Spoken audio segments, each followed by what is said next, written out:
Alright, welcome Algebra 2 students to section 7.5, Operations with Radical Expressions.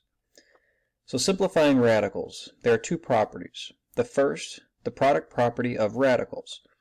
And it goes something like this. For any real numbers a and b, and any integer n greater than 1, if n is even, and a and b are both non-negative, then the nth root of ab is equal to the nth root of a times the nth root of b. If n is odd, then the nth root of ab equals the nth root of a times the nth root of b. And the reason we're differentiating between even versus odd n values is because, as you recall, we cannot take the even root of a negative number. However, we can take an odd root of a negative number. Let's continue. To simplify a square root, we will follow these steps. Number 1, factor the radicand into as many squares as possible. Number 2, use the product property to isolate the perfect squares. Number 3, simplify each radical. We'll stick to these 3 steps as we continue our process on various problems.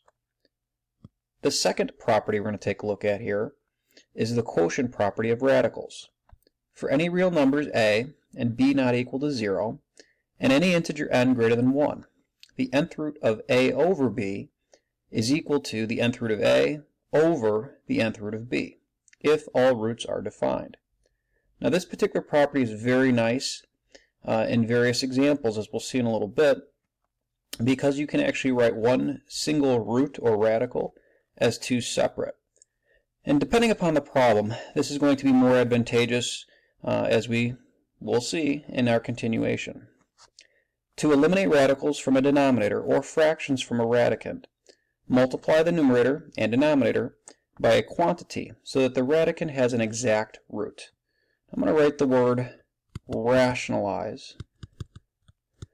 Now, although this is not a new word to us, because yes, if you recall, we did learn this, or you learned it in Algebra 1, I wanted to mention it or highlight it again, because as it turns out, because you can never leave a square root or cube root or fourth root in the denominator of a fraction, for example, we'll have to do some extra analysis, and that term is rationalize.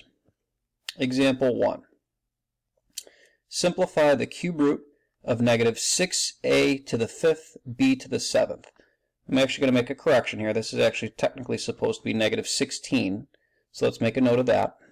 Now the way that they proceeded through this problem, which is fair, I do think it's a fair way to do it. I'm just going to go ahead and show you a different approach after. But if you can see here, what they've done is say the cube root of negative 2 cubed, which is really just saying negative 2 times negative 2 times negative 2, or negative 8, times 2, and yes, that's negative 16. And they wrote a to the 3rd times a to the 2nd, which is of course a to the 5th, just adding 3 plus 2. And then lastly, we see b squared cubed, or b to the 6th, times b to the 1st, which, if you think about it, 6 plus 1, of course, gives us 7. So that's why that works out that way. And the reason they wrote it in this particular manner is because you have 1, 2, 3 perfect cubes. All of these are perfect cubes. So if you take the cube root of negative 2 in parentheses cubed, you get negative 2. If you take the cube root of a cubed, you get a. If you take the cube root of b squared cubed, you get b squared. Okay? As it turns out, there are remaining terms and or numbers that are not perfect cubes. Those being 2, a squared, and b. So the final answer is complete. Negative 2ab squared times the cube root of 2a squared b. Now I'm going to go ahead and do the problem a little bit differently. I'm going to go ahead and rewrite it. Negative 16, a to the 5th, b to the 7th. Here's my thought process, and here's how I highly recommend all of you do it. I'm going to break negative 16 down into 4 factors. Even though we know it is I'll put a cube here, it's a cube root problem, I'm going to break it up as 4. And the reason is because 16 is not a perfect cube. It's a perfect 4th. So 2 times 2 times 2 times 2. If you multiply these, of course, you get 16, but technically not negative. So there's one other little nuance I'm going to add to this. Pardon me.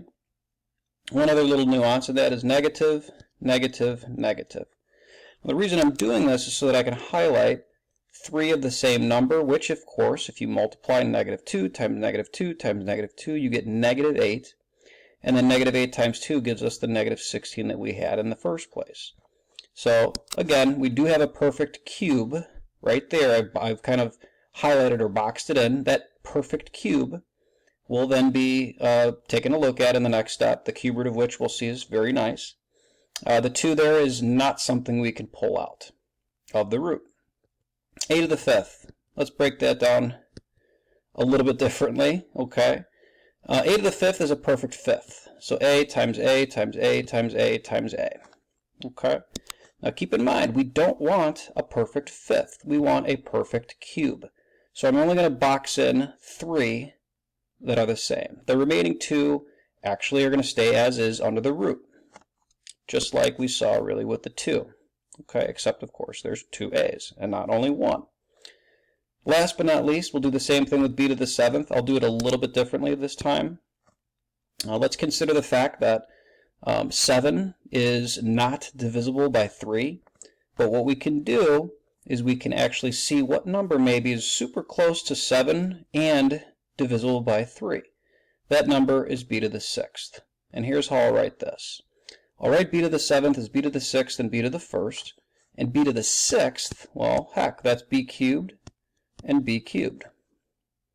From here, I do have a perfect cube and another perfect cube. B to the 3rd is a perfect cube. Another b to the 3rd is another perfect cube. Let's continue. Okay, so in our continuation here, what I'll go ahead and do is I'll note that again, because I boxed in these 3 of the same thing, well, the cube root of those 3 numbers is negative 2. The cube root of those 3 terms is just a. The cube root of that individual perfect cube is b, and that individual perfect cube is b. And then we are left with the cube root, and we still have, if you recall, the 2 stuck under the radical, a times a or a squared stuck under the radical, and if you recall again that b that didn't look at all as we saw with the b to the 3rd. In other words, it was not a perfect cube. That stays under the radical. We're almost done. So literally all I have to do now is kind of figure out how this simplifies. So negative 2a b squared times the cube root of 2a squared b. This is the exact same final answer that the initial example highlights, negative 2ab squared times the cube root of 2a squared b. I do recommend you take my approach. It's a little bit more clear as to how the factors all lay out, but you're very welcome to try their approach as well. Example 2. Simplify the square root of 8x cubed over 45y to the 5th. This is a square root problem. If you don't see a root, remember it's technically implied to be a square root. I'm going to go ahead and stick to their approach. It's perfectly fine, frankly, and also I don't have any room to make too many notes, but let's just take a look. So the first thing they did is they rewrote the original square root as 2 different square roots. And in the same step, essentially, they wrote 8 as 2 squared, or 4. And then the remaining value there as 2, you see kind of pulled out away from this quantity. And the reason they did that is because really 2 squared, that's the only perfect square we can assess. And then the remaining 2, well, that's going to stay under the radical.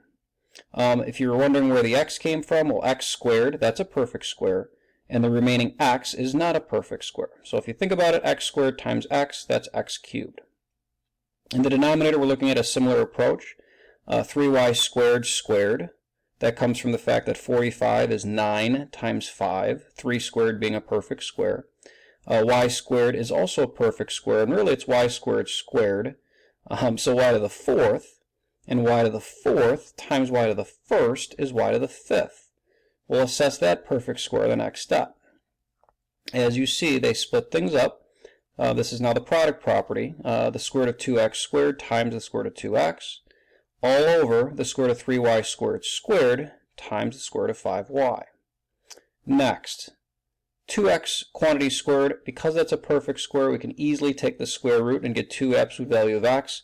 Don't worry about the absolute value if you don't remember that. I'm not a huge stickler on that if you guys remember. The square root of 2x is left as such. The denominator, we can take the square root of 3y squared, which is just 3y squared. The square root of 5y stays as is. Next, we're going to go ahead and highlight the following. The denominator here really is going against a rule. And the rule is we can't leave a square root, cube root, whatever root, we can't leave a radical in the denominator of a fraction. So what we do is we rationalize. And by rationalizing, I mean we multiply both numerator and denominator by, right here, what you see, the square root of 5y. And what that's going to allow us to do now, particularly with these two, the square root of 5y times the square root of 5y, well, if we take 5 times 5, that's 25. Okay? And if you think about, of course, y times y, that's y squared. So the square root of 25y squared is 5y. Great. Well, that 3y squared didn't just disappear. We're going to now take 5y times the 3y squared. And that will lend itself to the denominator. As you see, 15y cubed. So no longer do we see a root in the denominator, which is fantastic. That was our goal in rationalizing. We still, though, have the numerator is 2x, or absolute value of x. Either way, I'm okay with that, with or without. And then the square root of 2x times square root of 5y, simply 2 times 5, which is 10, x times y, which is just xy. That final answer is perfectly fine. Their approach is perfectly fine. I do still recommend, though, that you use the factor tree approach, especially on more complicated problems. And really, these are two very complicated problems just to start with. Let's continue. So exercises. The very first problem, simplify 5 times square root of 54. Let's break up 54. So we know 54 is 6 times 9. We know 6 is 2 times 3. We know 9 is 3 times 3. This is a nice kind of simple problem to start with, in which we know we've got a perfect square. The square root of 9, of course, is 3.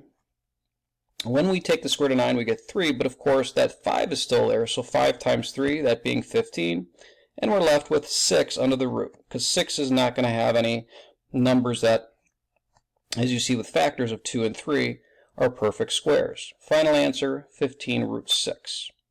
Number 2.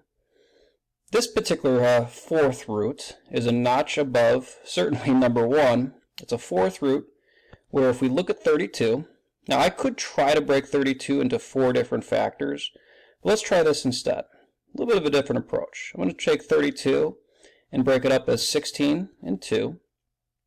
And then 16, check this out. I'm going to break that up into 2 times 2 times 2 times 2. And gosh, isn't this a perfect fourth? And that was our original goal. We were trying to see if in fact we have any perfect fourths, and we do. The problem, of course, though, is that I still have a 2 lingering, and that will just simply be in the final answer under the root. Let's continue. 8 to the 9th. 8 to the 9th is not something we can break up where it's going to essentially be a fourth root, or a perfect fourth. So what we'll do is we'll find a number really close to 9, but divisible by 4. And that number is 8. And in doing this, we'll see here that 8 to the 8th times 8 to the 1st speaks to the fact that we do in fact have a perfect fourth. And actually, you could easily see that now as you write 8 to the 8th as 8 to the 4th times 8 to the 4th. So there's a perfect fourth, and there's a perfect fourth. We'll continue with b to the 20th. b to the 20th might be the easiest one of all, because as it turns out, 20 divided by 4 is 5. So what I'll do is I'll break up 1 b to the 5th, 2 b to the 5ths, 3 b to the 5ths, and 4 b to the 5ths. So like we saw with all the other problems, including this one with the perfect fourth expressions or terms we're looking at, there you go. In our next video, we will complete this problem as well as the others on this particular page. So please stay tuned.